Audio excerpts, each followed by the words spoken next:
Assalamualaikum warahmatullahi wabarakatuh. Perkenalkan, nama saya Arendi Aprilian. Saya dosen Fakultas Keguruan dan Ilmu Pendidikan, Program Studi Pendidikan Jasmani Universitas Bengkulu. Di sini saya akan mengambil video pembelajaran terkait tugas dari pekerti gelombang 2 Universitas Bengkulu, yaitu real teaching. Di sini saya akan mengajar mata kuliah yang saya ampu pada semester ini, yaitu mata kuliah kebugaran jasmani. Oke, assalamualaikum warahmatullahi wabarakatuh. Waalaikumsalam warahmatullahi wabarakatuh. Salam sejahtera untuk kita semua. Selamat pagi. Pagi. Luar biasa. Jadi mahasiswa muda itu harus semangat, ya, karena akan berkaitan dengan materi kita, ya, materi kita pada mata kuliah apa? Kebugaran jasmani. Kita materi apa? Mata kuliah kebugaran jasmani. Jadi salah satu ciri, ya, salah satu ciri tingkat kebugaran jasmani seseorang itu, ya, apa? Tingkat kebugaran jasmani itu kalau misalkan rendah, ciri-cirinya apa? Sakit, Udah capek. ya, lesu, lemah, ya. Apalagi kalau masih pagi, ya, sudah muak. Nah, itu menandakan ciri-ciri, ya, tingkat kebugaran jasmaninya rendah. Nah, nanti kita akan membahas, ya, terkait apa saja komponen-komponen dalam kebugaran jasmani. Nah, minggu lalu kita sudah membahas, ya, ruang lingkup, ya, atau prinsip dasar kebugaran jasmani. Nah, materi pada hari ini kita akan membahas komponennya. Jadi apa saja yang ada di dalam kebugaran jasmani, ya. Oke, sebelum kita memulai, ya, perkuliahan kita pada hari ini, ya, ada baiknya kita berdoa menurut agama dan kepercayaan kita masing-masing, ya. Sehingga apa yang kita lakukan, ya, apa yang kita kerjakan pada proses perkuliahan pada hari ini dapat bermanfaat untuk kita semua. Berdoa dimulai.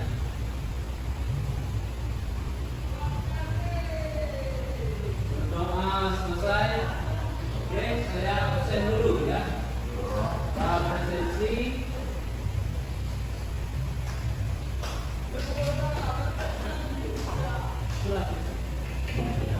Oke. Kita presensi dulu, ya. Pandu. Adit Diba. Keras suaranya. M. Yuda. Ricky Paldo. Bel Pareti. Livia. Yasif Muhammad.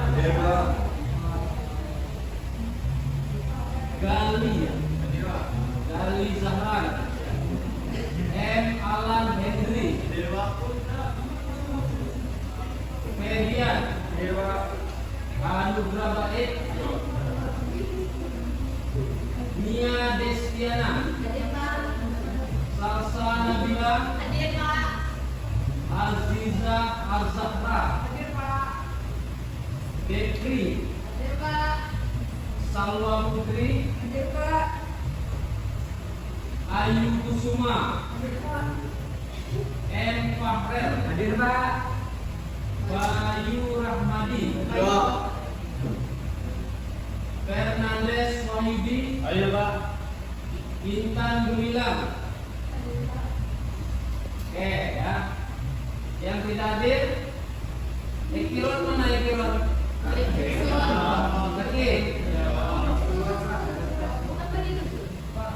Belum tulis namanya, Pak. Siapa namanya?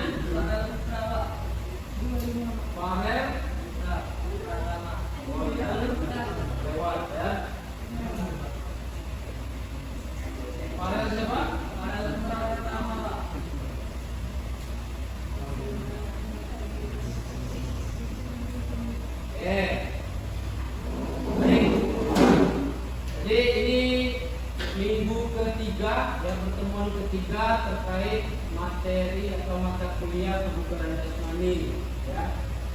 Oke, kita masuk ya. Sebelum masuk ya materi pada hari ini, saya akan sedikit mengulas ya terkait materi kita di minggu lalu ya, merefleksi kembali ya materi-materi yang sudah kita pelajari di minggu yang lalu.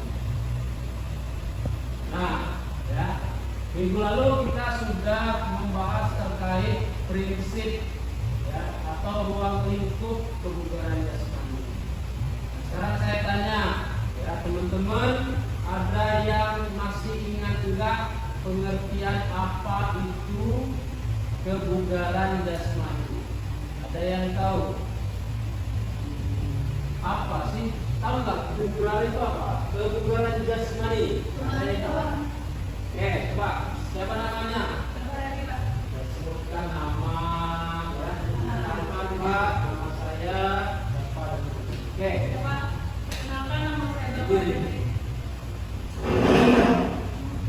Perkenalkan Pak, nama saya Berfaridah Sabrina. Jadi kebugaran jasmani adalah kemampuan tubuh seseorang untuk melakukan aktivitas sehari-hari dengan baik tanpa merasa cepat lelah, serta masih memiliki tenaga untuk melakukan kegiatan lainnya. Oke, sip.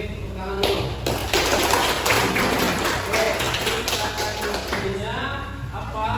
Kebugaran jasmani itu suatu kemampuan tubuh. Ya. Jadi kemampuan tubuh ya dalam apa? Melakukan aktivitas sehari-hari. Ya, dalam hal ini aktivitas apa? Aktivitas fisik ya dengan maksimal ya tanpa mengalami kelelahan yang berlebih ya, sehingga dia mampu untuk melakukan aktivitas yang lainnya secara efektif. Jadi tidak cepat capek, hanya dibilang bugar, sehat ya. Jadi misal contoh kalian kuliah dari jam 8 ya, kuliah praktek sampai jam 10-11 ya. Jam satunya kuliah lagi, misal masuk mata kuliah bahasa Inggris ya, atau kalau semester tinggi statistik, kan itu mata kuliah yang menguras otak ya. Jadi udah capek fisiknya ya, latihan kuliah praktek, tambah lagi kuliah teori yang rumit ya. Kemudian sampai sorenya lagi latihan lagi ya, ikut klub ya, latihan voli dan sebagainya ya. Malamnya tepat capek, tidur langsung. Nah, itu berarti menandakan apa? Tingkat kebugaran jasmaninya masih rendah ya. Kalau udah bagus itu ya, dia sudah melakukan aktivitas fisik, dia full ya, maksimal kayak tadi kuliah dan sebagainya. Nah, malamnya dia masih bisa untuk melakukan aktivitas yang lain, misal kayak suruh orang tuanya cuci piring, mau cuci piring ya. Kalau orang yang tingkat kebugaran jasmaninya rendah, balik kampus atau balik latihan langsung tidur, mandi aja tidak sempat lagi, saking capek, lemas. Menandakan apa? Dia tidak ada cadangan energi ya, sehingga dia tidak mampu untuk melakukan aktivitas yang lain. Itu yang dimaksud dengan kebugaran jasmani. Tuh ya, kita mengulas saja. Oke. Nah, sekarang ada istilah ya atau kalimat ya. Coba baca. Bunyinya gimana? Mensana in corpore sano. Mensana in corpore sano. Ya. Ada yang pernah dengar? Pasti familiar kalimatnya, kan istilah ini. Ya, mensana in corpore sano. Artinya apa? Ada yang tahu? Masa anak olahraga itu dalam tubuh yang sehat terdapat jiwa yang kuat. Ya, terdapat jiwa yang kuat. Bukan kuat tapi sehat. Ya. Dalam tubuh yang sehat, ya, terdapat jiwa yang sehat, bukan kuat. Ya, itu salah. Kebanyakan orang bilangnya seperti itu. Tapi yang benar itu di dalam tubuh yang sehat terdapat jiwa yang sehat. Artinya apa? Ya, jadi kebugaran jasmani itu harus sehat jasmaninya, harus sehat rohani. Jadi fisiknya sehat, jiwanya juga sehat. Makanya kalau sehat semuanya baru disebut bugar.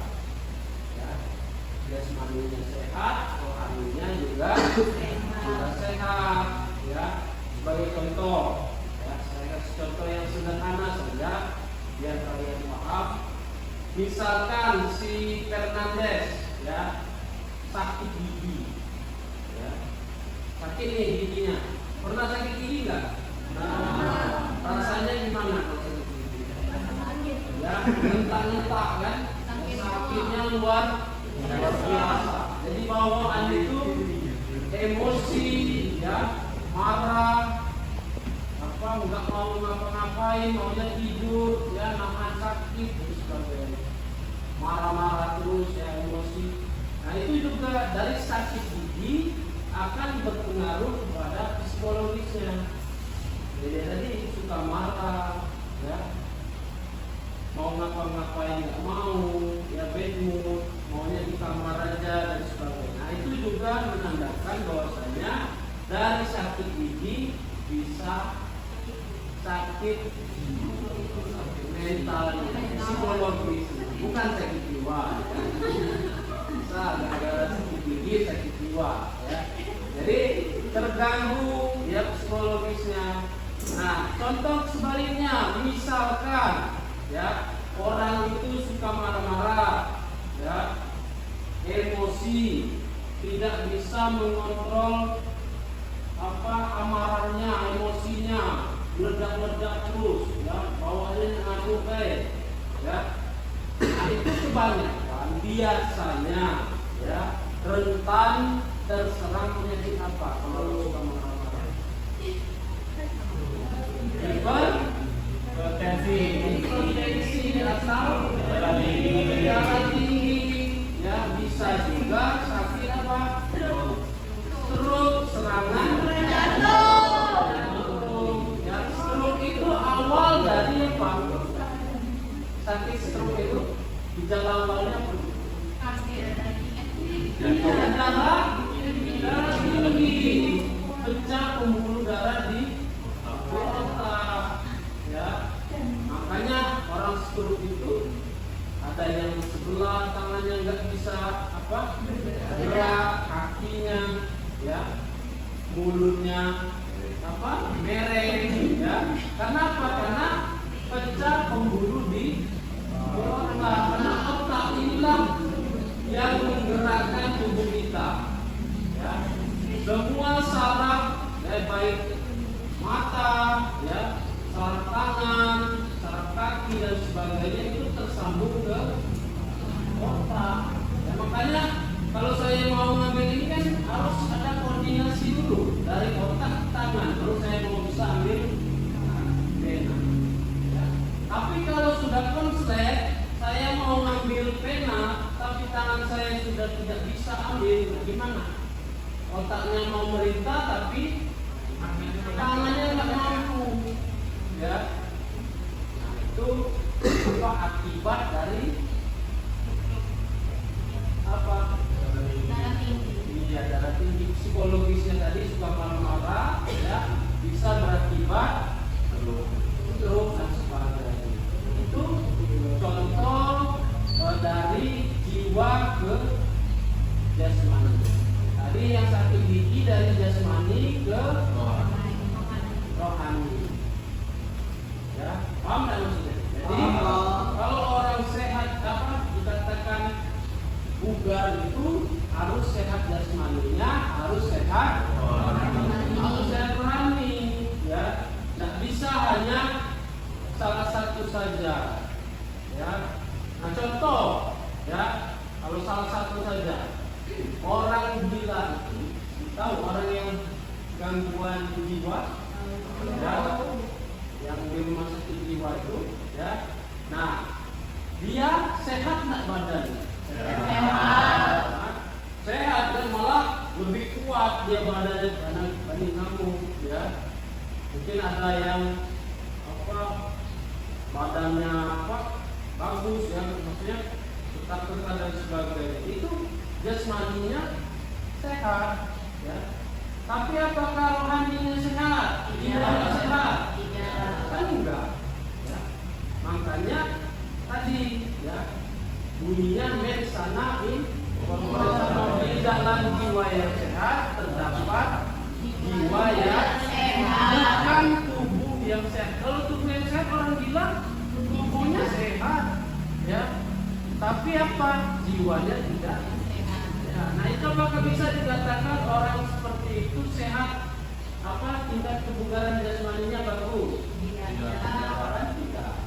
Makanya harus saling berkaitan antara jasmani sama rohani.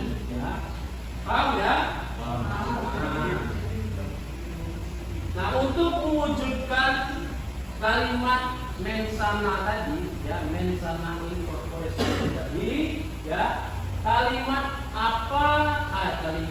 Kalimat tersebut aktivitas apa yang sebaiknya kita lakukan? Nah, bagaimana caranya kita mau sehat jasmani, sehat rohani? Apa yang harus kita lakukan? Ya, salah satunya olahraga, latihan. Ya. Kemudian apa lagi? Ya, menjaga pola hidup, ya, istirahat yang cukup. Istirahat yang cukup, ya. Kemudian apa lagi? Ya, makan makanan yang bergizi. Kemudian berpikiran yang positif. Ya, jangan ya, mengunci diri di kamar, ya, gara-gara diputusin sama pacarnya, jadi bad mood, ya, merenung, kunci kamar, tidak makan. Nah, itu juga termasuk salah satu, ya, kasus, ya, orang yang dari psikologis maka terserang jasmaninya, ya. Dari apa? Dari pikiran tadi, ya. Dari pikirannya yang sakit merambat ke fisiknya, ya, atau jasmani.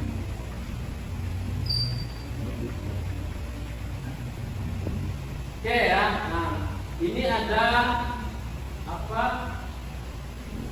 buku saku, ya, terkait materi komponen kebugaran jasmani, ya. Jadi boleh kalian scan, ya, barcode, ya, nanti akan muncul, ya, di HP kalian. Ini juga sebagai salah satu referensi, ya, ketika kalian mengikuti masa kuliah saya.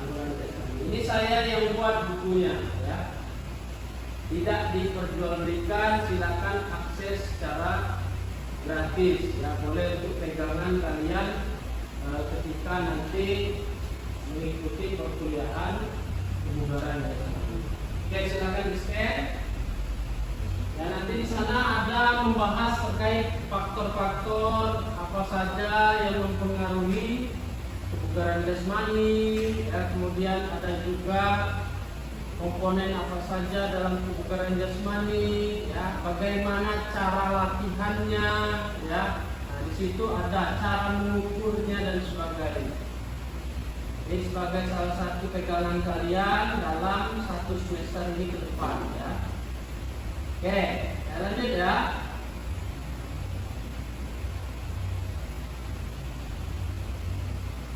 Oke, sekarang kita masuk ya ke materi hari ini ya.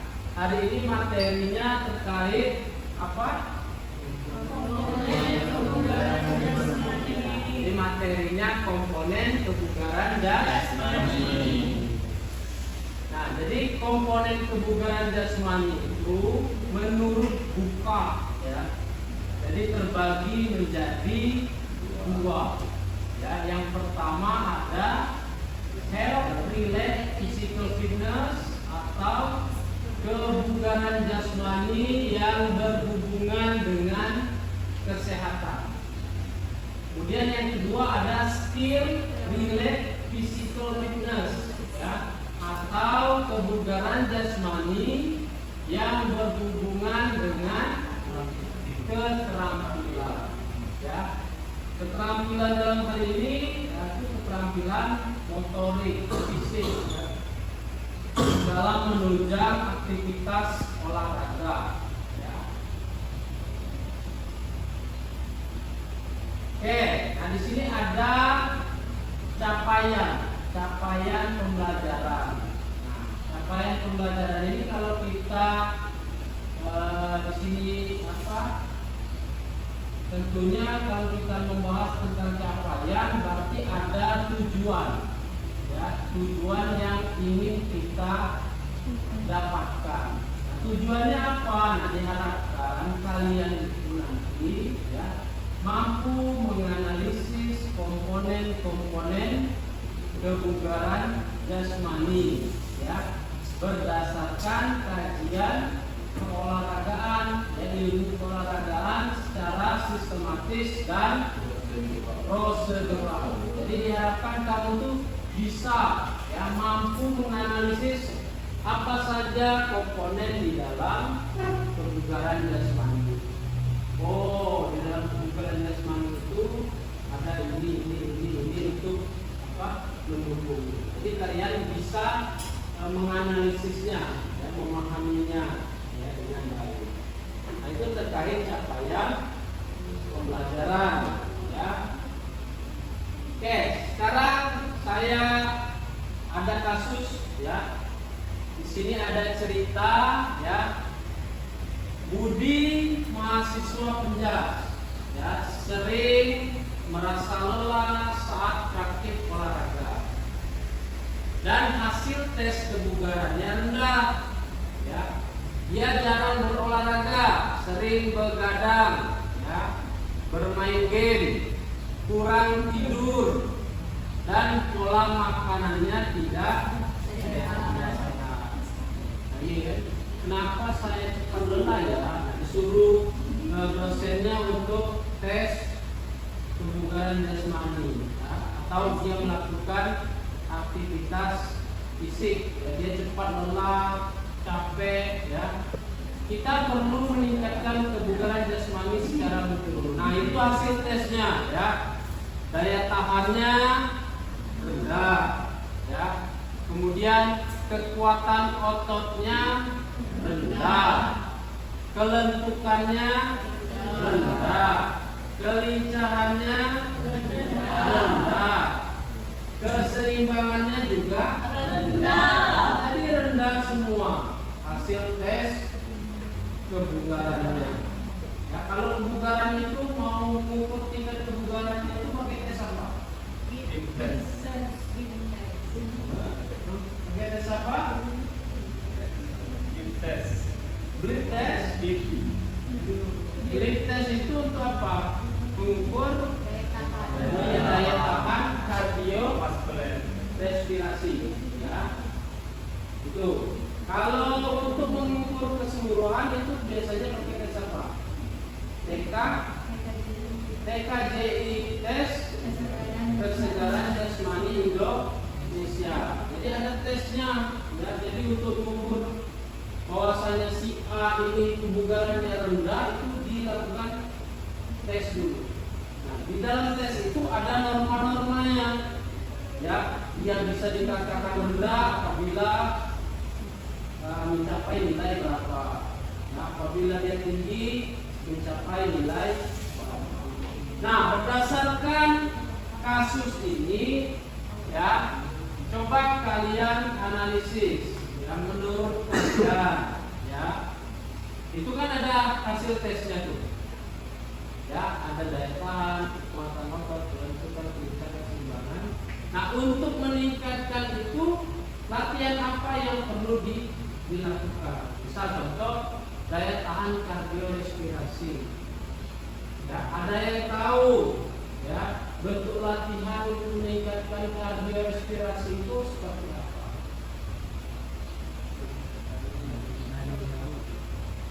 Tunjuk tangan, tunjuk tangan. Nah, coba, dan Mas. Mungkin lari jarak jauh Pak, di maraton Pak. Iya, satu. Ada lagi? Mendaki Pak, mendaki gunung. Bisa. Apa lagi? Yang lain? Maraton, kemudian apa? Piltrek atau apa? Mendaki dan sebagainya. Apa lagi?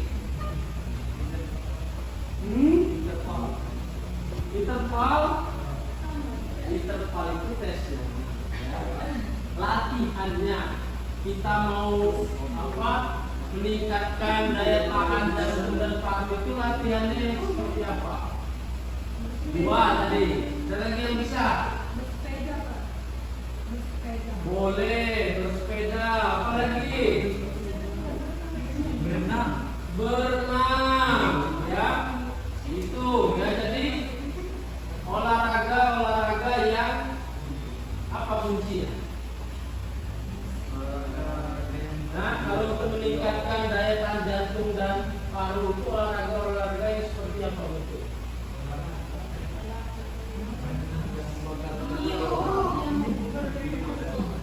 Ayo.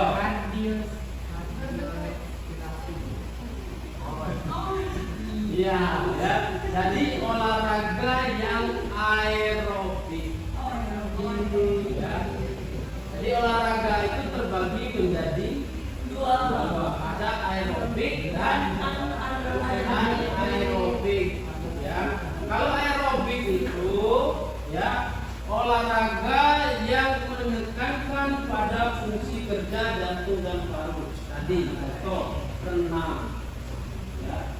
Jadi kalau kita renang itu kan jantung dan paru atau pernapasan itu kan dilatih apa secara maksimal terjadi. Ya, lari jarak jauh, ya, itu kan yang paling bekerja maksimal itu jantung dan paru-parunya. Makanya kalau orang daya tahan jantung dan parunya rendah atau kardiorespirasinya rendah, bengek kan? Yang sakit di sini, ya, sininya sakit, ya, baru lari berapa menit sudah ngapa, ya, kayak ikan di darat, ya. Ikan emas itu di darat, dan mulutnya, ya, nah, seperti itu, ya. Nah, kemudian untuk meningkatkan kekuatan otot, ya, latihan seperti apa kira-kira? Master strength. Iya, latihannya, bentuk latihannya seperti apa? Angkat besi. Iya, pull up bisa, ya. Kemudian lagi, plank, ya, plank. Kekuatan, ya, kekuatan. Pull up, sit up, ya. Kalau kelentukan, nah ini hubungan dengan Pak Tono, ya. Kelentukan seperti apa bentuk latihannya?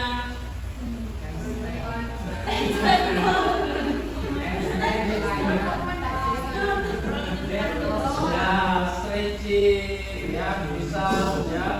Pokoknya olahraga yang menekankan pada benturan, ya, kelentukan, ya, sendi, ya, otot itu tarik semua, ya.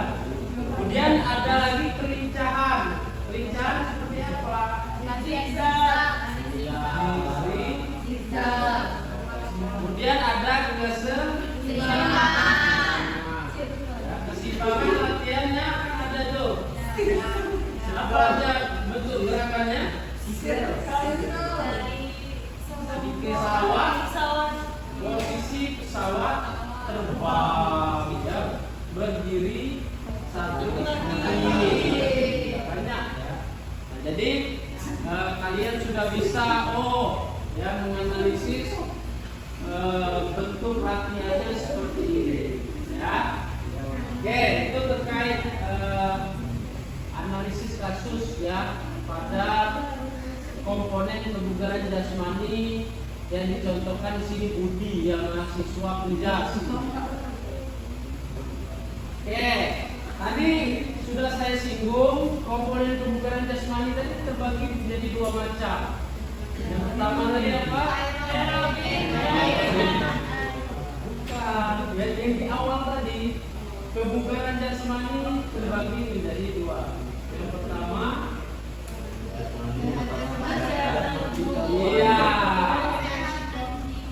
kebugaran jasmani yang berhubungan dengan kesehatan. Yang kedua tadi keterampilan.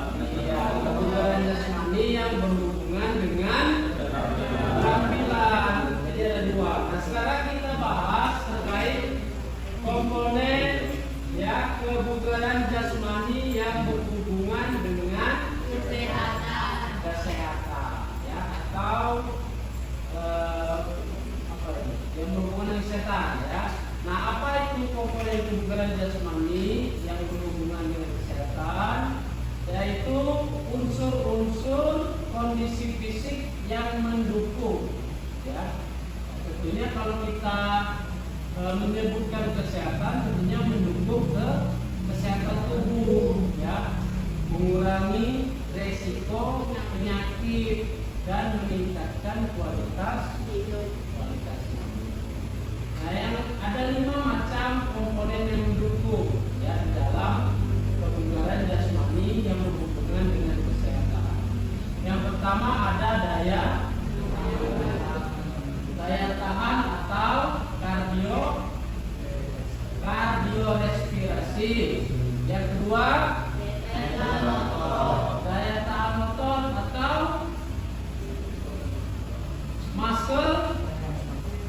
muscle endurance ya. Yang ketiga ada ya. Yang keempat ada kelentukan atau flexibility. Yang kelima ada komposisi tubuh atau body composition. Iya, body composition. Jadi kalian harus tahu istilah lain ya. Oh, kalau daya tahan itu muscle endurance itu kan daya tahan. Muscle itu otot. Dia harus tahu istilah-istilah ini ya dalam bahasa Inggris, ya, istilah-istilah olahraga ya dalam bahasa Inggris. Ya. Nah, yang pertama kita bahas terkait daya tahan jantung dan paru. Ya, coba siapa namanya? David. Nah, David, apa yang dimaksud dengan daya tahan jantung dan paru? Yaitu kemampuan jantung atau paru untuk berfungsi secara optimal saat melakukan aktivitas sehari-hari dalam waktu yang cukup lama tanpa mengalami kelelahan yang berarti. Oke, sip ya. Jadi daya tahan jantung dan paru itu kemampuan jantung ya. Kemampuan jantung. Nah, kalau kita sudah berbicara jantung berarti kita berbicara apa? Peredaran. Kenapa? Karena tugas jantung itu adalah memompa darah ke seluruh tubuh. Ya. Kemudian dan paru ya sebagai pernapasan. Ya, untuk berfungsi secara optimal ya dalam melakukan aktivitas sehari-hari. Ya. saya bilang, ya latihan apa yang pas untuk meningkatkan daya tahan jantung dan paru. Ya contoh, ya jogging, ya kemudian bersepeda, renang, ya senam aerobik. Nah itu kan olahraga yang aerobik yang memaksimalkan fungsi kerja jantung dan paru. Ya, nah manfaatnya apa? Jadi ya meningkatkan fungsi jantung dan paru biar sehat. Ya. Makanya kenapa kalau orang yang latihan, ya bandingkan ya atlet dengan yang non atlet. Ini atletnya tentunya atlet yang lari, ya misal atlet lari jarak jauh, kemudian atlet renang, ya itu ukuran jantungnya berbeda dengan orang yang tidak pernah melakukan latihan. Jantungnya lebih besar, ya daripada orang yang tidak pernah latihan, jantungnya kecil, ya. Kenapa dia bisa besar jantungnya? Nah, latihan, ya jadi jantungnya itu pompa terus, bekerja terus, ya. Jadi besar otot-otot di dalam jantungnya itu. Ya, makanya orang yang atlet itu kalau lari jarak jauh itu udah berapa kilo dia tidak mengas, kan? Bagus daya tahannya, ya. Karena otot jantungnya itu ukurannya sudah beda, sudah besar, ya. Dengan kita yang tidak pernah latihan aerobik, ya mengas-mengas tadi saya bilang kayak ikan emas kalau di darat, ya udah ngap-ngapan, ya. Kalau bisa itu kalau udah maksimal bisa pakai oksigen, ya udah nggak bisa lagi tarik nafas, udah ngap-ngapan, ya. Nah itu terkait daya tahan jantung, ya. Kemudian ada yang kedua daya tahan otot atau apa tadi?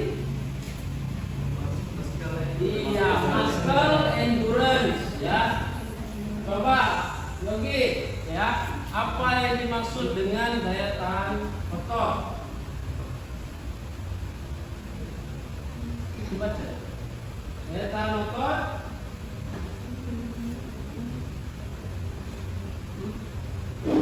adalah kemampuan sekelompok otot, ya, untuk melakukan kontraksi secara berulang, ya. Ya, jadi harus digarisbawahi, ya. Kalau daya tahan otot itu kontraksi secara berulang. Daya tahan, ya. Daya tahan otot itu kontraksi. Oke, ini terkait komponen kebugaran jasmani yang berhubungan dengan kesehatan, ya. Nah, ini ada pertanyaan. Kalau tidak, kita lanjut, ya. Oke. Nah, yang tadi ada komponen kebugaran jasmani apa? Yang berhubungan dengan kesehatan. Nah, sekarang, ya, apa itu? Yang berhubungan dengan keterampilan. Komponen kebugaran jasmani yang berhubungan dengan keterampilan. Nah, komponen ini, ya, adalah kemampuan melakukan gerakan secara efektif dan efisien, ya, dalam aktivitas olahraga atau keterampilan tertentu.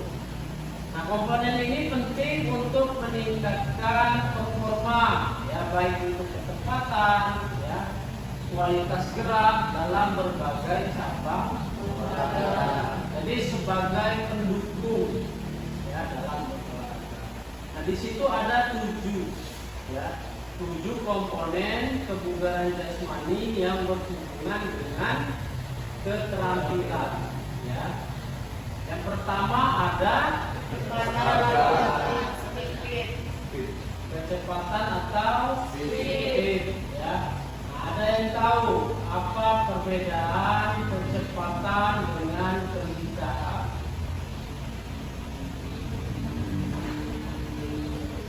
Ya, apa?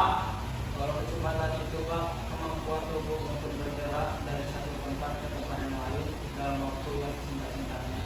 Ya. Kalau kelincahan itu kemampuan tubuh untuk mengubah arah dengan cepat dan tepat tanpa kehilangan keseimbangan. Iya.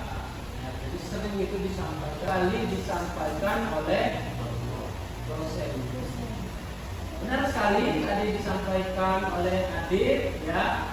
Kecepatan itu adalah kemampuan tubuh dalam bergerak dari satu tempat ke tempat yang lain dengan waktu yang secepat-cepatnya. Jadi pindah ya dari satu tempat ke tempat yang lain. Nah, contoh aktivitasnya bisa dengan lari sprint, ya, lari 50, ya, 100, 200, ya. Itu bisa. Nah, manfaatnya tentunya untuk meningkatkan performa olahraga. Biasanya olahraga apa yang menggunakan kecepatan? Iya, bisa olahraga permainan biasanya. Ada bola, futsal, bola basket, bola voli. Nah, tidak terlalu, dia pakai juga kecepatan, tapi tidak maksimal seperti basket, sepak bola, ya. Kemudian ada kelincahan, tadi sudah sampaikan oleh Adik, ya. Kelincahan itu kemampuan tubuh untuk mengubah arah, ya. Mengubah arah itu baik ke kiri, ke kanan, ke depan, ke belakang, ya. Nah, itu yang dinamakan kelincahan.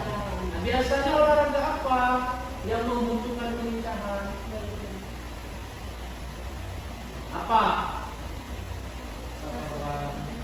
Olahraganya, cabangnya.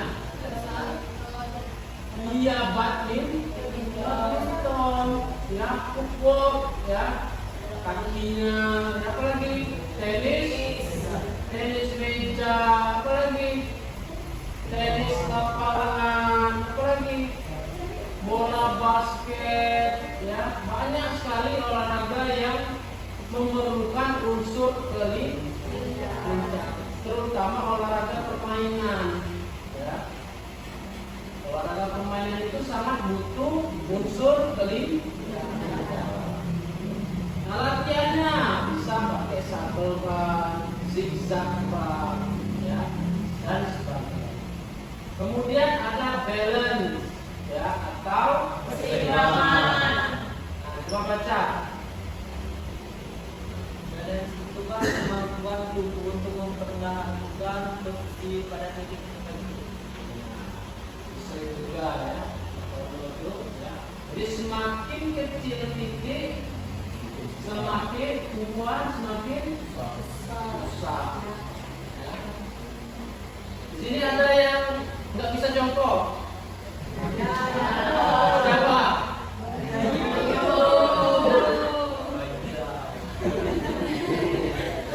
Ya pasti setiap angkatan pasti ada yang tidak bisa jongkok. Ya, itu pasti ada. Ya. Nah, jadi keseimbangan itu adalah kemampuan tubuh untuk mempertahankan posisi pada titik tertentu. Ya. Contoh gerakannya bisa berdiri satu kaki, ya, posisi pesawat terbang, ya, dan sebagainya. Nah, biasanya olahraga seperti apa yang membutuhkan keseimbangan? Lantai, ya. Kemudian apa lagi? Ya, bola basket, kemudian apa?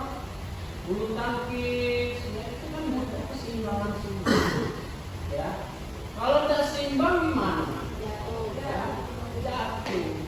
apalagi olahraga bela diri, ya, silat, ya, karate, ya, taekwondo, ya, itu kalau pakai kuda-kuda harus sering seimbang, ya. Kalau kuda-kudanya aja lemah, roboh lah ditendang orang itu, ya. Kemudian ada lagi coordination atau koordinasi. Apa itu koordinasi? Ada yang tahu? Tunjuk tangannya, ya. Ada yang tahu koordinasi itu apa? Ya, Pak. Koordinasi itu merupakan kemampuan seseorang dalam mengintegrasikan berbagai gerakan yang berbeda ke dalam pola gerakan tugas secara efektif. Contoh gerakannya bisa, ya. Gerakan kombinasi. Ya. Oke, coba. Ini. Praktekkan gerakan kombinasi coba. Dari 1, 2, 3, 4. Turunnya turun. Dan termasuk gerakan yang membutuhkan koordinasi. Kadang ada yang bingung tuh, ya. 1 ada itu pasti ada yang seperti itu. Nah, itu menandakan apa? Tingkat koordinasi tubuhnya kurang, ya, atau rendah. Ya. Nah, ada lagi olahraga yang membutuhkan, bisa contoh olahraga yang membutuhkan koordinasi. Misal bola basket. Bola basket itu koordinasi apa ini? Sangat banyak digunakan. Koordinasi apa? Mata dan tangan. Jadi orang mau passing itu kan dilihat dulu, baru ditangkap. Ya. Jadi yang bekerja itu yang koordinasi itu mata dan tangannya. Kalau sepak bola, mata dan tangan. Sepak bola pakai tangan enggak, ya? Mata dan kaki. Jadi kalau dribble bola, ya, itu sambil dribble matanya. Kalau orang yang sudah pro, ya, pemain profesional itu udah nggak lihat bola lagi, dia lihatnya lingkungan sekitarnya, ya, nggak lagi terfokus ke bola, ya. Nah, itu kalau sudah dribblenya sudah bagus, ya. Itu terkait gerakan atau kemampuan koordinasi. Kemudian ada daya ledak atau explosive power, ya. Nah, daya ledak itu apa? Tidak tahu. Daya ledak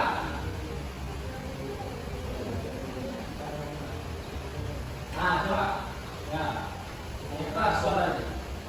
Daya ledak juga kemampuan tubuh dalam mengeluarkan kekuatan maksimal yang diterapkan dalam waktu tidak jauh.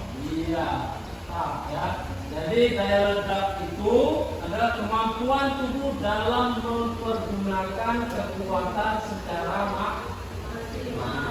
Contohnya seperti apa? Ada yang bisa kasih contoh? Gimana? Tolak peluru. Gimana tolak peluru mekanismenya? Tolak peluru,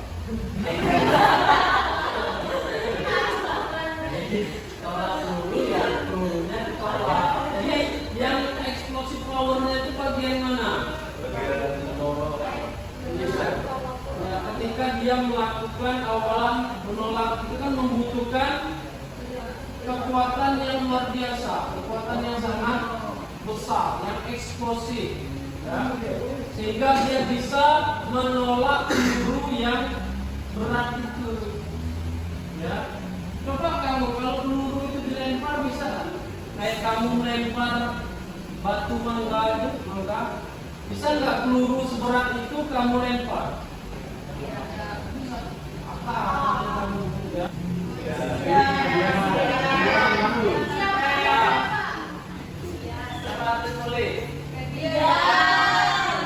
Misal contoh ya, atlet voli itu ya, ketika bolanya sudah dipasing ya oleh posternya ya, diangkat bolanya kemudian mau smash ya, nah itu dia melompat ya, nah itu pakai daya ledak. Jadi sentakan awal ketika dia melompat ya, itu menggunakan tenaga yang besar ya, sehingga dia lompatannya itu bisa tinggi. Nah itu yang dinamakan daya ledak atau explosive power ya. Kemudian ada lagi waktu reaksi atau reaksi time ya, kemampuan merespon atau merangsang dengan cepat ya. Responnya, contoh misal gerakannya kayak di taekwondo, gimana kalau taekwondo? Iya.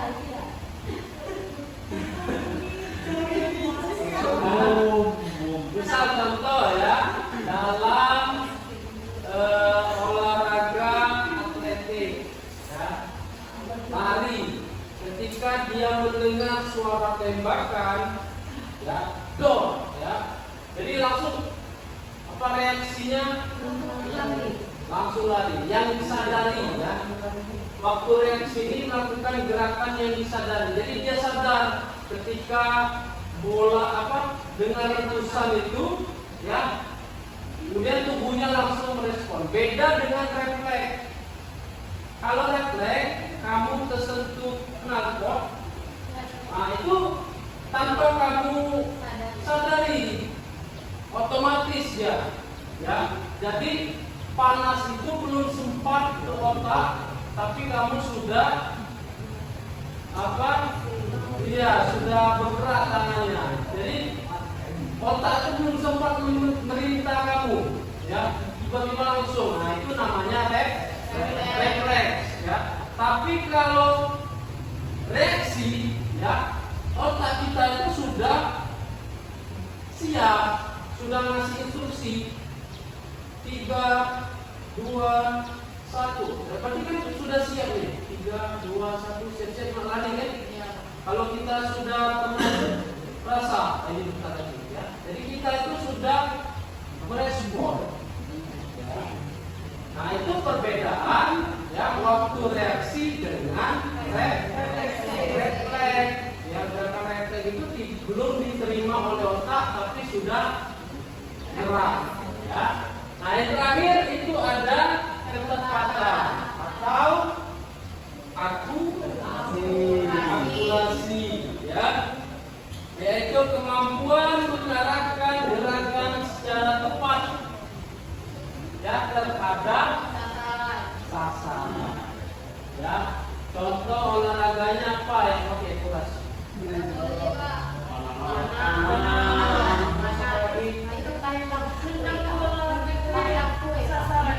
Iya, sepak bola. Ya, itu sepak bola kan ada target. Apalagi petang ya.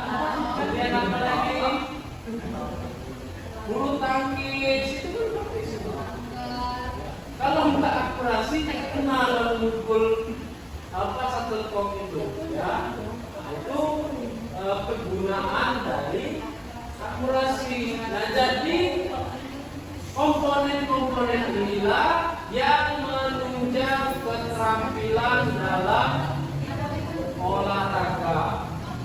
Ya, jadi kebanyakan ya komponen seperti ini yang digunakan apabila kita ingin memaksimalkan ya gerakan-gerakan dalam olahraga. Jadi harus ada 7 komponen dalam keterampilan. Ya. Nah sampai sini ada pertanyaan nggak terkait komponen kebugaran jasmani yang berhubungan dengan tampilan? Nggak ada? Oke. Jadi kesimpulannya, ya, komponen kebugaran jasmani sangat penting untuk menunjang kesehatan, baik itu aktivitas sehari-hari maupun dalam prestasi olahraga. Kebugaran yang berhubungan dengan kesehatan itu berfokus pada kondisi fisik tubuh agar tetap sehat. Jadi harus dibedakan, ya. Sedangkan kebugaran yang berhubungan dengan keterampilan berfokus pada kemampuan gerak dan performa olahraga. Nah, kedua komponen tersebut saling mendukung, ya, dalam menciptakan kondisi fisik yang optimal.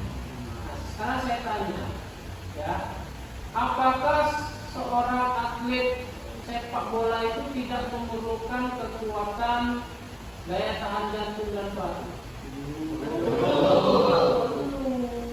Ya, bukan berarti komponen kebugaran jasmani yang berhubungan kesehatan dengan berhubungan dengan keterampilan itu berbeda. Tidak, dia satu kesatuan, satu paket, ya, tidak bisa dipisahkan, bisa menentukan, ya. Tadi kan menentukan, bisa kekuatan. Apakah kekuatan itu hanya untuk mendukung sehat saja? Tidak, tapi juga bisa untuk memaksimalkan keterampilan dalam olahraga, ya. Tidak bisa dipisah-pisahkan. Baik itu misalnya daya tahan otot, ya, atlet itu kalau latihan ya harus kuat ototnya, ya, kuat daya tahan jantungnya, kemudian kelentukannya bagus, kemudian komposisi tubuhnya yang bagus, ya. Kalau misalkan atlet obesitas, bisa nggak? Kan enggak. Jadi harus bagus juga, ya, harus ideal juga berat badannya. Jadi kebugaran jasmani yang berhubungan dengan kesehatan, dengan keterampilan itu harus saling melengkapi, nggak bisa dipisahkan, ya. Oke, sekarang ada yang bisa menyimpulkan sendiri enggak materi kita pada hari ini? Apa saja yang kita pelajari hari ini? Ada yang bisa simpulkan? Nah, ada. Apa saja yang kita pelajari hari ini? Ayo, gak usah takut. Ayo, berhenti. Nah, apa yang bisa kamu simpulkan? Jadi kesimpulan hari ini adalah mengenai pembelajaran kebugaran jasmani. Kebugaran jasmani itu seperti yang kita tahu adalah kemampuan tubuh untuk melakukan aktivitas sehari-hari tanpa menimbulkan lelah yang berlebih. Dan kebugaran jasmani itu terbagi menjadi dua. Yang pertama itu kesehatan, yang kedua itu keterampilan. Kalau kesehatan itu lebih ke cara kita menjaga kondisi tubuh kita sendiri. Tapi kalau keterampilan itu lebih ke skill dan fitnessnya, olahraganya, Pak. Jadi kalau biasanya cabang-cabang dari atlet itu lebih ke keterampilannya, tapi dia juga perlu kesehatannya, Pak. Tangan dulu. Jadi kebugaran jasmani itu ya tadi saya sampaikan sama Bapak Revi. Jadi ada yang berhubungan dengan kesehatan, ada yang berhubungan dengan keterampilan. Tapi kedua komponen ini tidak dapat dipisahkan, ya, harus saling melengkapi, ya. Kalau seorang atlet tapi dia punya sesak nafas, ya, apa bisa dia memaksimalkan prestasinya? Kalau misalkan atlet itu tidak bisa memaksimalkan gerakan atau pelentukan, misal komponen pelentukan itu kan tidak bisa juga. Ya, jadi harus saling. Oke, ya. Sekarang saya ada video, ya. Ini ada video. Oke. Coba diperhatikan videonya.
Oke, ya, sebenarnya enak pakai speakernya nggak ada, tapi ada subtitle. Nah, jadi kesimpulan dalam video itu, ya ada seorang pemain, ya pemain sepak bola atlet, ya profesional, namanya Yuto Nagatomo.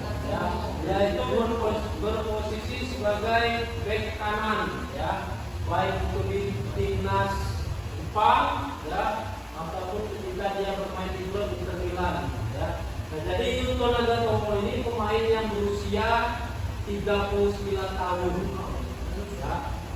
Jadi kalau dirujuk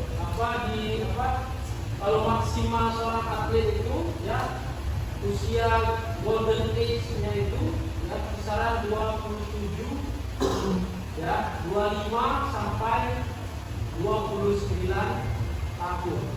Golden age itu usia puncak prestasi yang paling tinggi. Ya.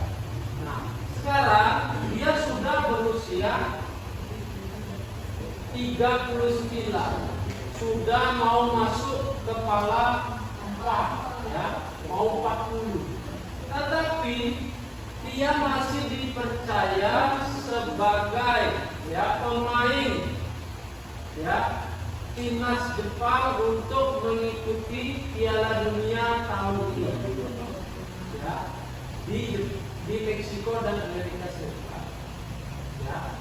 Sedangkan banyak pemain Jepang yang lainnya, ya, yang bagus-bagus, yang masih muda, ya, dan sebagainya. Nah, dengan usianya yang sudah 39 tahun, ya, dia itu sudah mengikuti 5 kali edisi Piala Dunia. Ya, kalau 5 kali itu berarti berapa tahun ya? 25 tahun, 5 kali edisi Piala Dunia dia ikut terus. Ya. Sampai dia berusia 39 tahun tadi, ya, dia masih dipercaya oleh pelatihnya untuk mengikuti Piala Dunia di tahun ini. Ya. Nah, sekarang, ya, saya bagi kelompok. Ya. Ini ada 20, ya.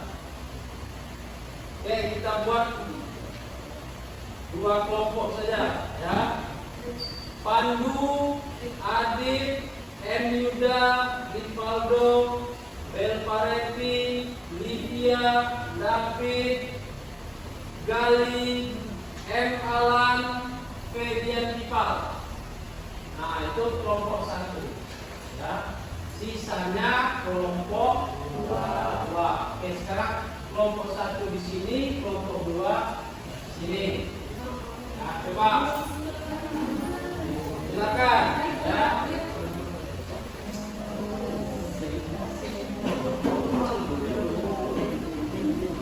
Di atas ada. Cepat.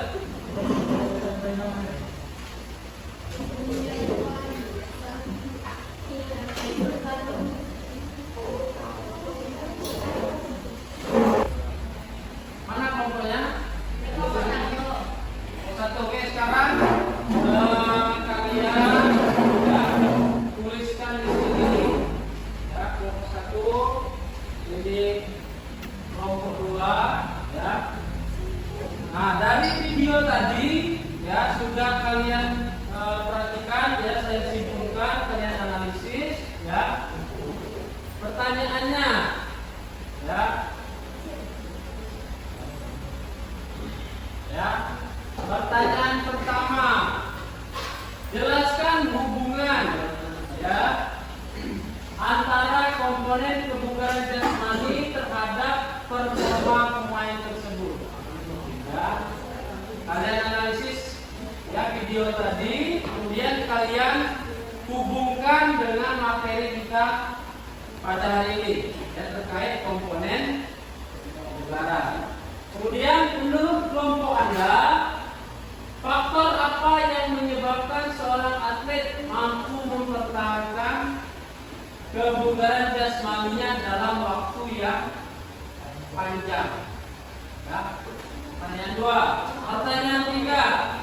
Apa pelajaran yang kalian dapat ya dari kasus tersebut terkait pentingnya menjaga kebugaran jasmani? Ya. Oke, silakan kalian analisis ya berdasarkan kelompoknya masing-masing ya. Kemudian nanti akan kita diskusikan ya, kita bicarakan. Oke, silakan.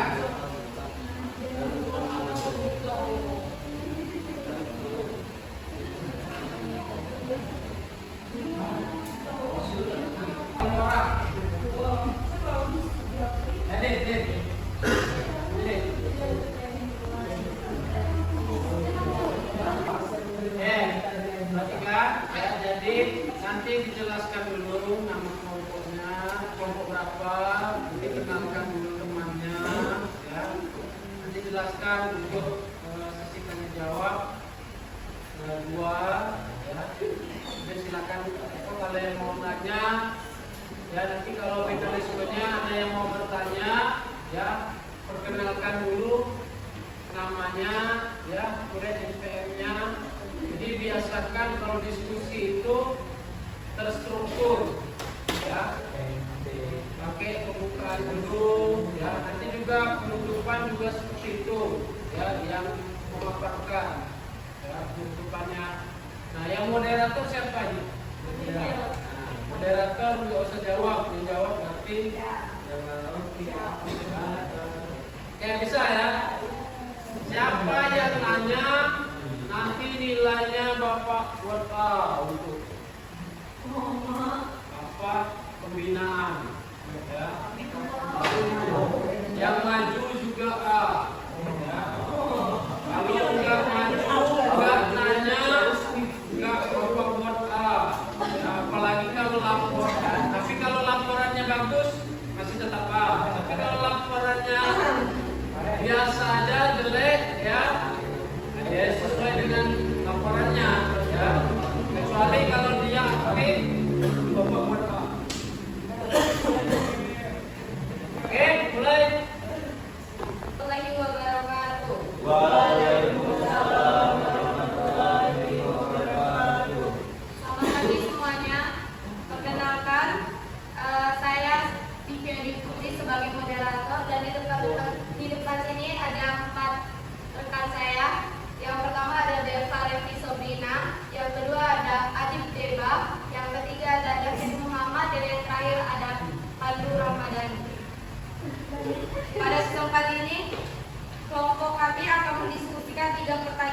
baik materi kebugaran jasmani dengan studi kasus atlet sepak bola internasional yaitu Yuto Nagatomo. Pertanyaan pertama akan dibaca oleh Bapak Pepi Sopino. Jadi baiklah, pertanyaan pertama yang berisi jelaskan hubungan antara komponen kebugaran jasmani terhadap performa pemain tersebut. Jadi sebelum yang kita tahu bahwa Yuto itu adalah atlet dari Jepang, yaitu atlet timnas Jepang yang telah berusia 39 tahun, dan itu untuk kalangan atlet sudah cukup berumur. Jadi dari performanya juga ini merupakan pemain yang cukup baik. Karena kenapa? Di umur segitu dia masih bisa untuk mengikuti Piala Dunia. Dan seperti yang kita tahu bahwa Piala Dunia itu bukan ajang yang main-main. Jadi kebugaran jasmani di situ sangat dipertaruhkan. Seperti pelajaran sebelumnya bahwa kebugaran jasmani itu terbagi menjadi dua, yaitu kesehatan dan juga keterampilan. Yuko ini memegang teguh pada keterampilan dan juga kesehatan yang diiringi secara balance. Karena kenapa? Terbukti di umur 39 tahun ia mampu mengikuti Piala Dunia yang akan segera dimulai pada tahun ini, yaitu 2026. Komponen kebugaran jasmani tersebut telah melekat di dirinya hingga ia mampu melaksanakan dan mampu terpilih. Padahal seperti yang kita telah tonton bahwa banyak atlet dari Jepang yang masih muda dan berpotensi sangat bagus untuk membawa Jepang bisa jadi juara di Piala Dunia ini. Namun Jepang masih mempercayai Yuto dalam membawa nama Jepang dan mengharumkan nama Jepang di Piala Dunia di 2026. Saya kembalikan lagi kepada moderator.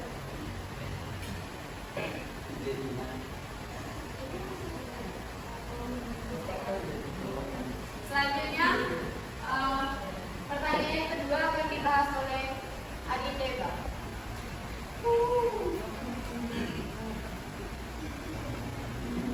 Baik, perkenalkan saya Aditya Gandhi dengan NPM 01 Saya akan menjawab pertanyaan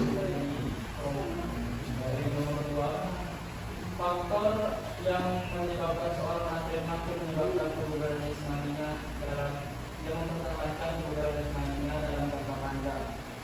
Menurut saya yang pertama ada latihan yang konsisten dan terprogram. Yang kedua, pola makan sehat dan terukur. Yang ketiga, manajemen istirahat dan recovery. Yang keempat ada mentalitas dan disiplin tinggi. Yang kelima, gaya hidup sehat. Yang keenam ada adaptasi latihan sesuai usia.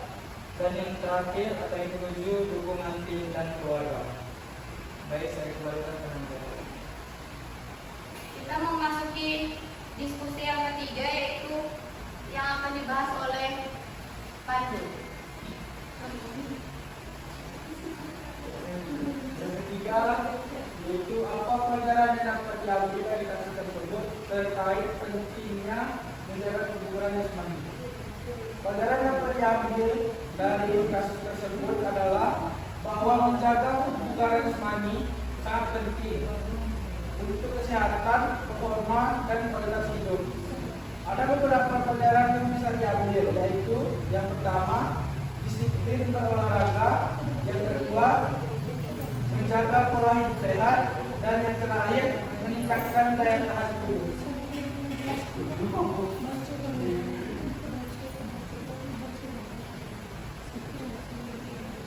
Baik, rekan-rekan semuanya, itulah tadi jawaban dari tugas diskusi kelompok 1. Selanjutnya kita akan membuka sesi tanya jawab. Hanya 2 orang yang boleh bertanya. Baik, silakan kepada kelompok 2. Silakan kepada saudari Gentri Yani. Bukan nama yang BPM-nya. Sendiri. Sendiri. Nah, yang mau diskusi catat tanya.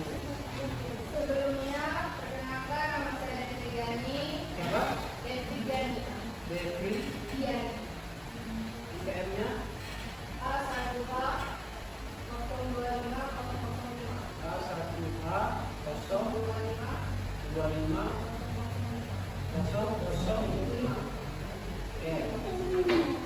saya ingin bertanya di sini. Tadi kan kita membahas tentang Nagatomo, apakah kebugaran jasmani itu baik yang apakah kebugaran jasmani yang baik cukup untuk menjamin karir panjang seorang atlet?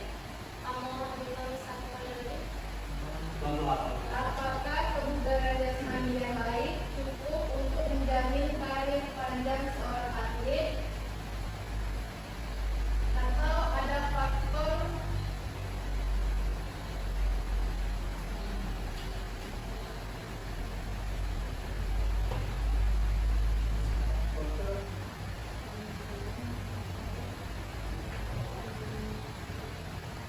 menjamin karir panjang seorang atlet?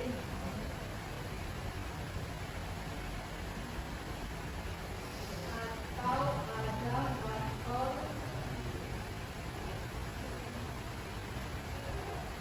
non fisik yang sama pentingnya? Yang sama pentingnya.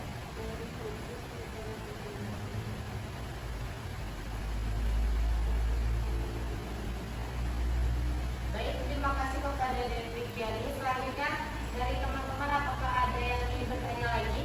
Satu orang. Oke, silakan, Pak.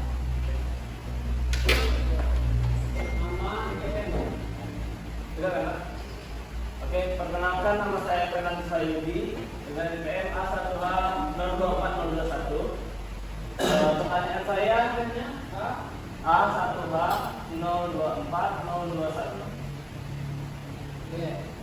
Oke, pertanyaan saya, bagaimana kaitan tentang kebugaran jasmani dengan aspek itu Nagatomo yang sudah berusia hampir 40 tahun masih dipanggil di timnas Jepang, sedangkan masih ada right back lain seperti Takehiro Tomiyasu yang tidak dipanggil. Apa kaitannya? Apakah kebugaran jasmani seorang itu Nagatomo lebih baik daripada Takehiro Tomiyasu tadi? Baik, Pak. Sebelumnya boleh ulangi satu kali lagi.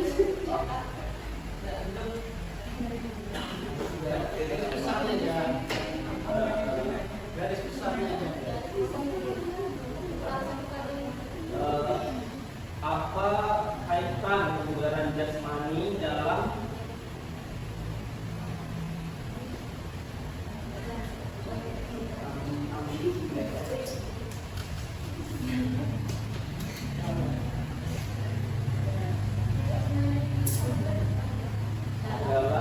pemilihan pemain timnas Jepang?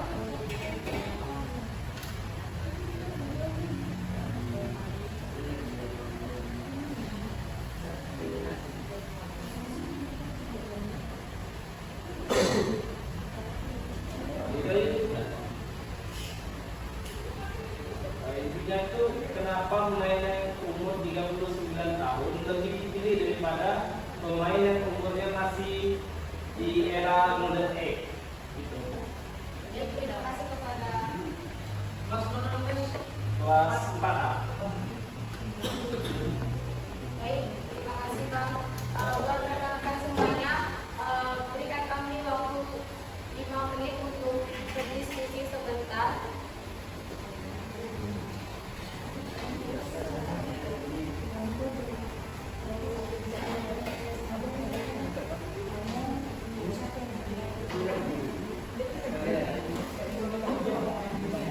Nanti yang maju juga kelompok 2 ya, siapa yang maju ditanya. Kami akan menjawab pertanyaan pertama yang ditanya oleh Dewi Giani yang akan dibahas oleh Muhammad David. Silakan kepada David. Baik, di sini perkenalkan nama saya David Muhammad Al-Hayir dengan NPM A1H025-037. Di sini saya akan menjawab pertanyaan dari Devi Giani yang berlapas apakah kebugaran jasmani yang baik cukup untuk menjamin karir panjang seorang atlet atau ada faktor non fisik yang sama pentingnya? Tidak. Kebugaran jasmani yang baik memang sangat penting untuk seorang atlet. Tetapi itu saja tidak cukup untuk menjamin karir yang panjang. Banyak atlet hebat justru mengalami penurunan karir bukan karena fisiknya lemah, melainkan karena faktor non-fisik. Beberapa faktor non-fisik itu adalah satu, mental dan psikologis. Yang kedua itu motivasi dan disiplin. Terus yang ketiga adalah manajemen emosi, dan yang keempat adalah gaya hidup. Terus selanjutnya kecerdasan taktik dalam pengalaman, dan selanjutnya yaitu dukungan sosial dan lingkungan. Yang terakhir yaitu adalah pendidikan dan kemampuan komunikasi. Kesimpulannya yaitu adalah kebugaran jasmani hanyalah salah satu bagian dari keberhasilan atlet. Karir panjang biasanya dimiliki oleh atlet yang mampu menjaga keseimbangan antara kondisi fisik, mental, disiplin, gaya hidup, dan kecerdasan dalam bermain. Baik, terima kasih. Itu saja yang dapat saya sampaikan. Apakah cukup dari Vigiani? Pada dari Vigiani, apakah sudah cukup? Jika tidak, silakan bersuara. Baik, terima kasih. Selanjutnya kami akan menjawab pertanyaan yang kedua oleh Bang Fernandes, yang akan dijawab oleh Dalukarevi Sabrina. Pada Dalukarevi, bersilakan. Ini semuanya perkenalkan kembali, saya Dalukarevi Sabrina. Di sini saya akan menjawab pertanyaan dari Bang Fernandes. Jadi dalam pertanyaan ini kami menganggap bahwa pertanyaan itu menjadi dua, yaitu apakah kaitan kebugaran jasmani dalam pemilihan timnas Jepang, dan juga kenapa Jepang lebih memilih Yuto dibandingkan atlet muda yang nilai seperti itu. Jadi untuk pertanyaan yang pertama, yaitu apa kaitannya kebugaran jasmani dengan pemilihan pemain timnas Jepang? Jadi kaitan itu sangat dalam dan penting, karena salah satu syarat pertama agar pemain mampu tampil maksimal yaitu memiliki kebugaran jasmani yang baik, seperti yang telah kita pelajari sebelumnya. Jadi beberapa kaitannya yaitu menentukan kemampuan bermain, meningkatkan performa dan kedisiplinan atlet, mengurangi risiko cedera, mendukung strategi tim, dan juga menjadi indikator profesionalisme dalam pemain. Karena kenapa kebugaran jasmani itu merupakan awalan ataupun utama dalam tubuh seorang atlet. Karena kebugaran jasmani itu dibagi menjadi dua seperti yang saya jelaskan tadi, yaitu kesehatan dan juga keterampilan. Dan untuk pertanyaan kedua, kenapa Jepang lebih memilih Yuto daripada atlet muda lainnya? Itu karena setelah kita nilai, Yuto itu bukan Piala Dunia pertama yang dia ikuti. Jadi jam terbangnya sudah tinggi atau pengalaman bertandingnya juga lebih tinggi. Yuto itu sudah banyak bermain di pertandingan internasional, sehingga lebih tenang dan lebih matang untuk menangkap ataupun membaca strategi dari lawan. Juga Yuto itu memiliki kepemimpinan dalam tim. Itu sangat diperlukan untuk pemain sepak bola, karena pemain senior itu biasanya lebih membantu mengatur pemain dan strategi pemain. Dan yang ketiga yaitu kembali lagi, yaitu Yuto itu merupakan pemain atau atlet dari Jepang yang merupakan salah satu atlet yang kebugaran dan kedisiplinannya itu masih baik. Dalam usianya yang sudah 39 tahun saja, ia mampu mengikuti Piala Dunia. Itu merupakan bukti bahwa kebugaran jasmani dan kedisiplinannya sebagai atlet itu baik. Terus yang selanjutnya itu memiliki strategi pelatih. Jadi semakin banyak jam terbang yang ia lalui, maka keterampilan dalam memahami taktik dari seorang pelatih itu lebih mudah untuk ia kuasai. Terus menjadi panutan bagi pemain muda. Jadi walaupun usianya cukup tergolong mungkin bagi kita sudah Tapi karena kebugaran dan disiplinnya masih sangat baik, makanya Jepang itu memilih Yuto dan tapi dia tidak memprioritaskan Yuto biar ada perkembangan di atlet muda selanjutnya. Jadi Yuto itu sebagai panutan dari pemain Jepang, bukan karena Jepang lebih memilih atlet yang muda dan tidak mengembangkan atlet muda lainnya. Terima kasih. Baik, bagaimana pendapat Bang Fernandes? Oke, terima kasih jawabannya. Saya sudah sangat cukup dari jawaban Bapak. Terima kasih. Oke, sedikit saya tambahkan ya. Tadi pertanyaan pertama dari siapa? Dari Yemi. Dari Yopi ya. Yopi tadi bertanya tentang Apakah kebugaran jasmani yang baik dapat menjamin karir atlet atau ada faktor lain dari non fisik? Oke, jadi gini ya, kebugaran jasmani itu tidak permanen. Maksudnya apa? Jadi kebugaran jasmani seseorang itu bisa naik, bisa turun. Jadi tidak menjamin kebugaran jasmani terhadap performa atlet, ya tergantung disiplin atletnya tersebut. Kalau misalkan dia bisa menjaga fisiknya, ya tingkat kebugaran jasmaninya pasti akan naik. Ya, dia menjaga pola hidup, makan makanan yang sehat, ya jam tidurnya teratur dan sebagainya, diimbangi ditambah lagi dengan latihan fisik yang terprogram. Ya tentunya kebugaran jasmaninya akan naik. Ya, malah sebaliknya kalau misalkan dia tidak latihannya tidak disiplin, ya gaya hidupnya sembarangan, sering keluar malam dan sebagainya, itulah yang menyebabkan ya tingkat kebugaran jasmani seorang itu bisa. Jadi kebugaran jasmani itu tidak bisa menjamin ya prestasi atlet, tergantung atletnya masing-masing. Nah di kasus tadi ya, kenapa dia bisa dipercaya si Yuto tadi ya, Yuto tadi oleh pelatihnya ya? Kenapa? Karena itu tadi dia bisa menjaga kebugarannya ya.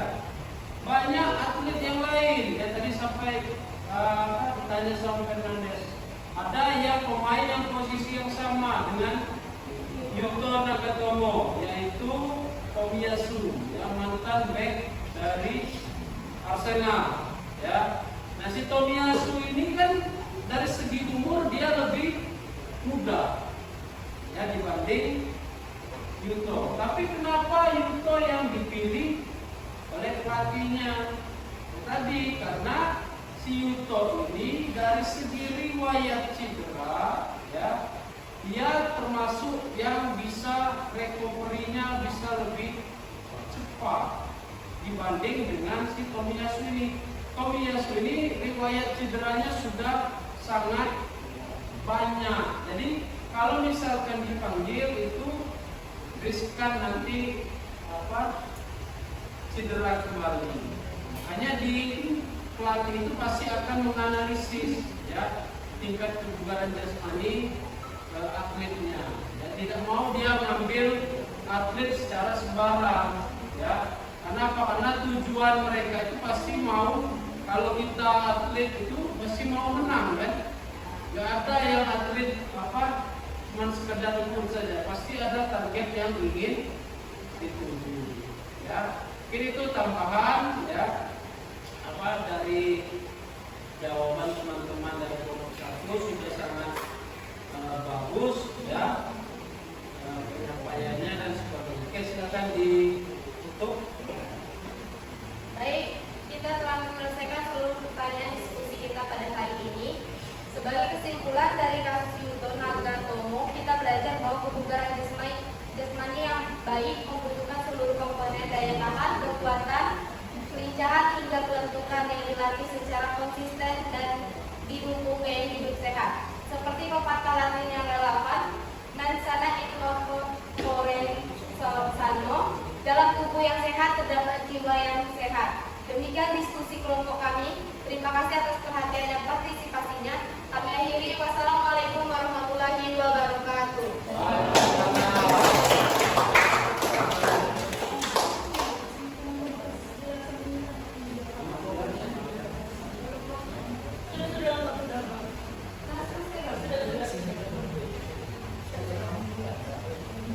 Kami akan menjawab pertanyaan ala mitra yang ini. Baiklah, pertanyaan akan dijawab oleh Farel Pratama. Jadi saya pada pertama akan menjawab pertanyaan dari Muhammad Alam yang soalnya bagaimana program latihan yang baik khususnya untuk mahasiswa yang memiliki waktu yang terbatas. Nah, kita kan sebagai mahasiswa tuh akannya kuliahnya tuh nggak sampai Jumat, Sabtu, nggak sampai Sabtu Minggu kan. Nah, yang dimana kita bisa memanfaatkan waktu tersebut. Nah, dan juga kita di dalam sedang dalam pembelajaran kuliah itu sehari itu kita tidak full seharian untuk berkuliah, dan untuk kita mempertahankan kebugaran jasmani tersebut dalam sehari kita cukup olahraga 30 menit saja. Jadi dalam seminggu itu kita bisa 3 kali atau 4 kali untuk menjalankan program latihan tersebut.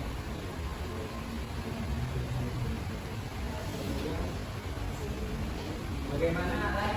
Apakah cukup? Oke, baik. Terima kasih Alan.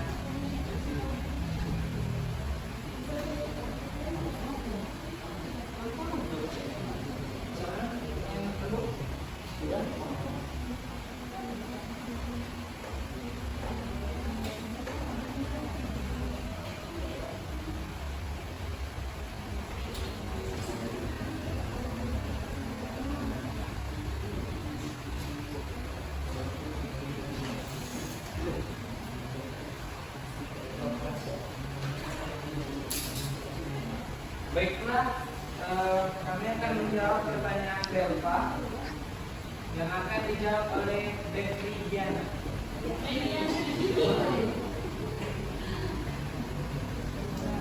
Baiklah, di sini saya akan menjawab pertanyaan dari Pak Refli. Tadi, mengapa pelatih mempertimbangkan mental dan disiplin kebugaran jasmani saat seleksi? Yang pertama, pelatih itu mempertimbangkan mental dan disiplin itu karena kebugaran jasmani itu bukan hanya soal fisik, tetapi juga sikap dan ketahanan diri atlet yang disiplin.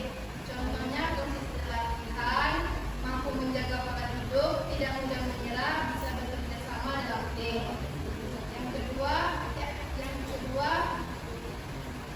itu ada mental yang kuat. Jadi mental kuat itu adalah tetap fokus saat bertanding atau latihan berat.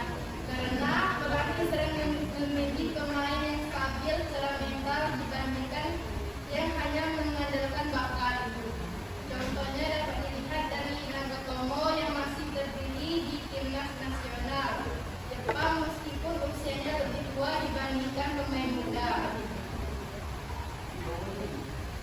Jadi, walaupun banyak pemain muda memiliki kecepatan dan tenaga lebih besar, pemain seperti Nagatomo tetap dipercaya pelatih karena dia itu mempunyai konsisten menjaga kondisi tubuh, memiliki pengalaman bertanding, dan mental kompetitif dan kepemimpinan yang baik, dan memiliki disiplin tinggi dalam latihan.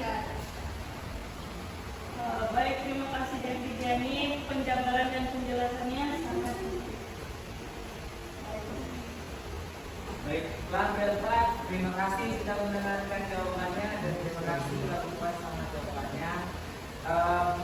Baiklah, ini hasil diskusi kami dari Baik, sebelum tutup saya umumkan dulu ya, materi pertanyaan dari siapa namanya? Alan. Tadi sudah bagus ya jawabannya, bagaimana terkait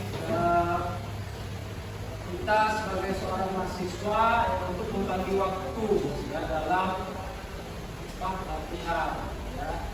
Bisa ya, sesuaikan saja dengan waktu pola kalian sebagai seorang mahasiswa. Kalau dalam tingkatan untuk menjaga kebugaran jasmani ya cukup bisa olahraga 30 menit ya, atau sebelum tidur sudah bangun tidur itu stretching dulu dan sebagainya. Tapi kalau sudah mengarah ke ranah pembinaan ya, terutama dalam pembinaan prestasi, itu harus dengan program yang memang terstruktur ya, ada intensitas, ada durasinya ya, kemudian ada pengulangannya ya, dan sebagainya. Nah, itu harus diperhatikan. Tapi kalau hanya sekedar untuk menjaga tingkat kebugaran jasmani ya disesuaikan saja. Yang penting dalam satu hari itu ya harus ada kegiatan atau aktivitas fisik ya, aktivitas fisik itu olahraga. Kemudian pertanyaan kedua dari Belpa tadi mengapa pelatih mempertimbangkan mental dan disiplin jasmani saat seleksi? Kenapa seorang pelatih itu sangat mempertimbangkan ya, faktor mental dan disiplin? Tentunya kalau dikaitkan dengan kebugaran jasmani, tentunya kedisiplinan itu sangat penting. Ya, kenapa? Karena kalau kita ingin meningkatkan kebugaran jasmani, ya, itu harus dibutuhkan kedisiplinan, yang ketekunan. Karena kita akan melakukan latihan-latihan yang rutin. Ya, kalau kita tidak disiplin, ya, tidak konsisten, ya, target kita tidak akan tercapai. Apalagi kalau dalam skala atlet, ya, pembinaan prestasi. Ya, tentunya harus disiplinnya harus sangat ketat. Ya. Itu terkait materi pertanyaan dari saudara. Jadi sudah bagus ya apa yang ditanyakan dan disampaikan oleh pemapar ya, dalam hal ini kelompok 2 sudah sangat baik. Oke, silakan ditutup. Baiklah, kami sudah menjelaskan hasil diskusi kami dan juga untuk pertanyaannya. Kesimpulan yang dapat saya ambil dari materi ini, kebugaran jasmani itu sangat penting bagi pemain dan atlet. Kebugaran jasmani juga bisa dijaga dengan pola hidup sehat, latihan rutin, makan yang teratur, disiplin. Kemudian itu dapat berhasil berprestasi secara maksimal. Baiklah, terima kasih. Assalamualaikum warahmatullahi wabarakatuh. Waalaikumsalam warahmatullahi wabarakatuh.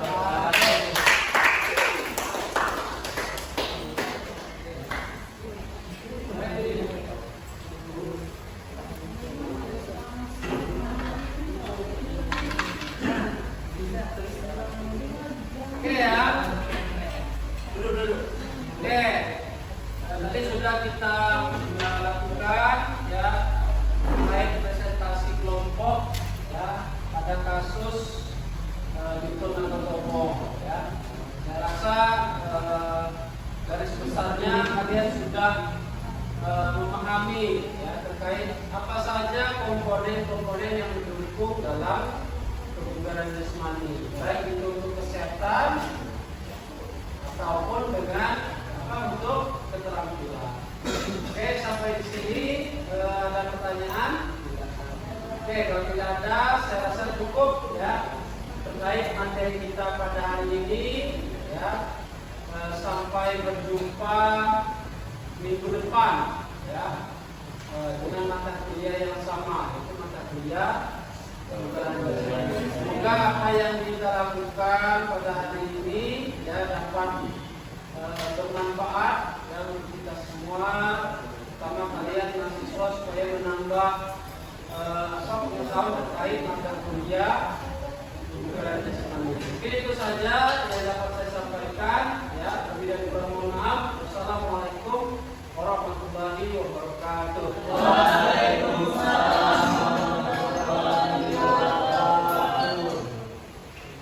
Send you a bouquet, saying it's a mistake. Drink my troubles away, one more glass of champagne, and